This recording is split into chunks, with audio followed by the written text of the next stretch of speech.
yeah, yeah, yeah, yeah, yeah, yeah, yeah.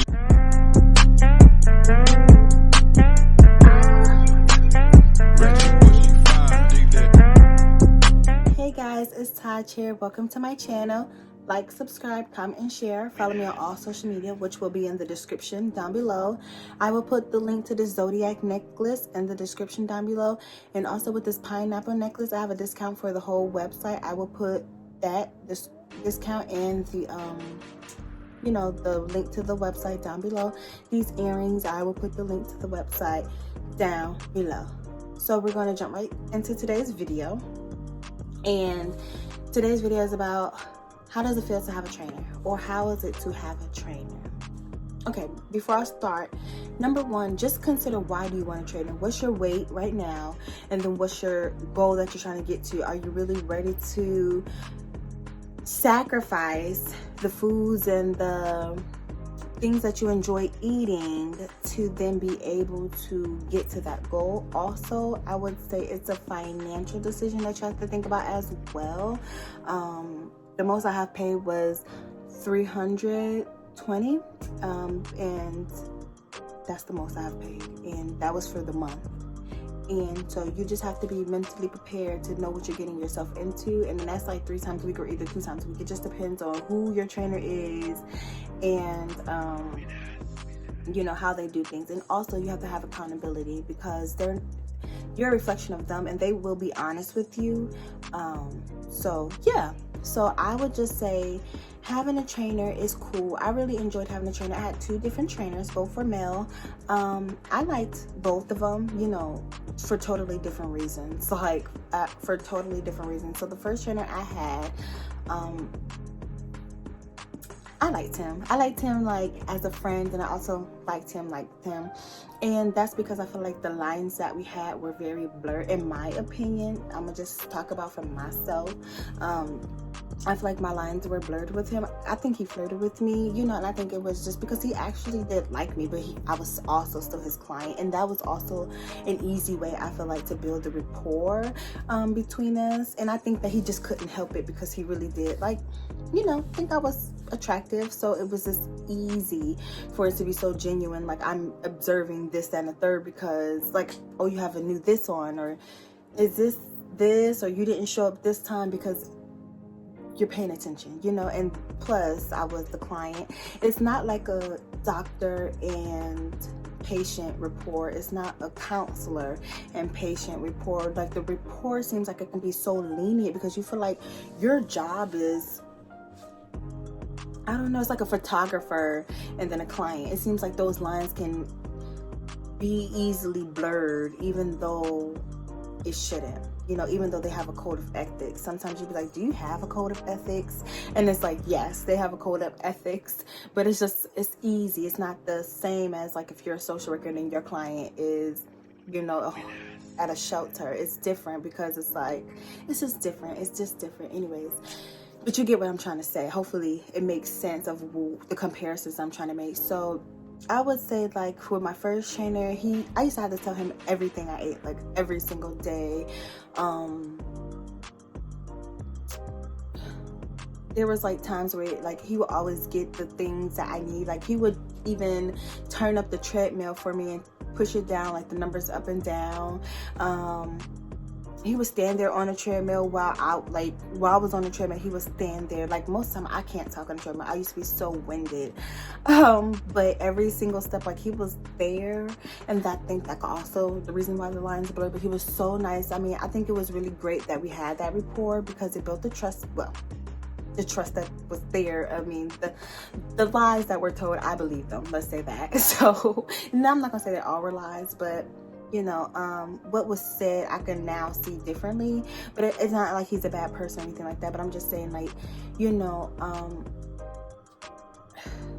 it's not easy dealing with a trainer that you like. So I wouldn't say, if you have feelings for your trainer, as long as he's single, I think it's okay. If they're not single, I think that's where it can get a lot of complicated, especially if you like him and then he's just being himself and flirting and you're just taking it wrong, then it just makes things even more complicated. So I would just say, you know, try to find a trainer that will be ideally of a person like who's single in all reality of that. Yeah. And so I would just say, like, I had a lot of dependency on him. It was like I was very dependent because I had to tell you everything I ate. You told me this was too much. We counted my calories. You meal planned for me. You know, when I came in, like, you're right there. You know, I might get started on treadmill for 5 minutes if you're running late. But if not, then you're right there. You might walk away for a second or something, but it was like 100% attention. So I felt very dependent upon him. I did lose a lot of weight. Let me tell you, I think maybe I don't think he wanted me to be dependent on him. I just think it just so happenedly that it was just like that because I was a reflection of him, you know, like, you have to lose that weight. You know, people are seeing you, like, so that was that. My second trainer, where I went wrong was trying to compare my second trainer to my first trainer, and that's where I went wrong because I was like, ooh, I do not like my second trainer. Like, he not observant, he not giving me compliments like left to right. Not to say he didn't compliment me, because he did, like, every so often, you know, like, let me know that I'm thin, or like, I don't see why you're working out, like, light compliments, like a sprinkle of salt of a compliment, you know. And so it was nice, you know. It's good to have that reassurance, especially like from someone you're like, oh my god, you're like so hot. So it's nice. But I just guess, you know, he wasn't just telling me his whole life story, or like, when I came into the gym, this is like my second trainer, I used to just get on a treadmill by myself. So I feel like I had a lot more independence. I mean, he did get the equipment out and he'll tell me what to do, and things like that. But the good thing is, he'll show me and then he'll kind of lollygag and do what he want to do. Like, he would still pay attention. That's the good thing. He would still pay attention, but it still felt like I was independent. And I think that was really good. You know what I'm saying? There was no blurred lines. I didn't go in there telling much about myself. I don't think I ever told much about myself to either one of them. But I knew my first trainer knew a lot more about me, you know, and like what I was going to school for, more general stuff, like where I worked and how I liked it and how was work and things like that. And this trainer don't even know where I work or even how I like it. I don't even know if he think I have a job. I don't know. I mean, he knows I work. I just don't know if he knows, like, it's a professional field. I don't know what he thinks, honestly. He never asked either, which is cool with me. You know, hey, I never asked him either. I didn't ask, like, what was your other job? Because I knew he had another job. I just never asked him, like, what's your other job? You know, so, you know, I felt a lot more dependent with him. He didn't ask me every meal. He would just ask me, like, he would just kind of make a statement, like, if I ate fries one time as losing weight, it was showing. He's like, I done this for a long time. Have you been eating good and stuff like that? And I said, well, I had fries this day. And then he basically was like, no fries. Like, no, like, we got to get to a goal. And, you know, just basically being honest. So I would just say, the experience was well, because I felt more independent. I felt like I gained the tools that I needed to actually do it. Now, am I 100% confident on the machines at the gym? No. Do I get on them? No. But I have a better management on the treadmill, like a walk 1 minute, run 1 minute. Like, he accommodated what I really liked rather than my first trainer. He didn't really accommodate me. He accommodated me at times, but he basically did what he knew that I should do to help me get through this weight goal fast. But I was at a different weight and a weight goal with my first trainer rather than with this trainer. I was already really petite, and you're just getting me to a very, very, very small goal. Like, my goal was to gain the tools to continue to manage and to do the things, because, you know, I can manage it. I can sacrifice food, and mostly your diet or losing weight is a part of your diet. 80% of your diet and 20% of working out. So, you know, I just needed a little routine and without so many weights too. And he did a lot of teaching me, like, well, you know, not knowingly teaching me, like, how to manage being on a treadmill, and, you know, other just little tools that I can use without the machines, you know.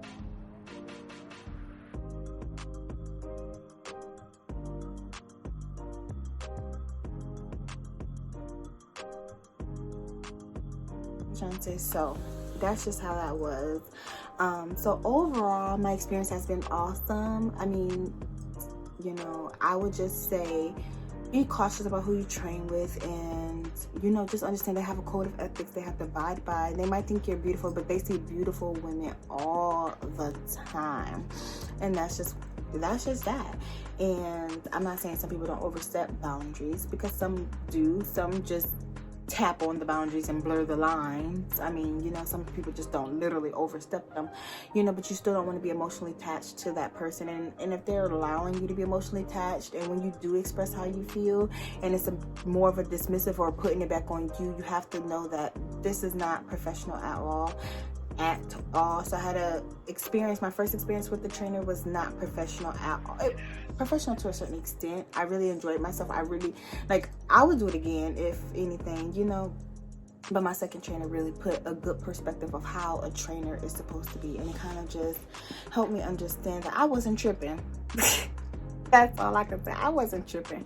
But other than that, you know, your main goal is, when you go to training, is to learn something, to gain the tools, to get to your goal, to feel accomplished, and to appreciate the whole experience and appreciate the person you're training with. You don't want to have to feel like after training, I can't talk to this person, or, you know, I can't tell this person, like, you know, I ask this person a question. Because like, if you have a question for your doctor, you have a question for your therapist, even after y'all are done, you know, you go to the doctor once a year, unless you need to go more for whatever reasons.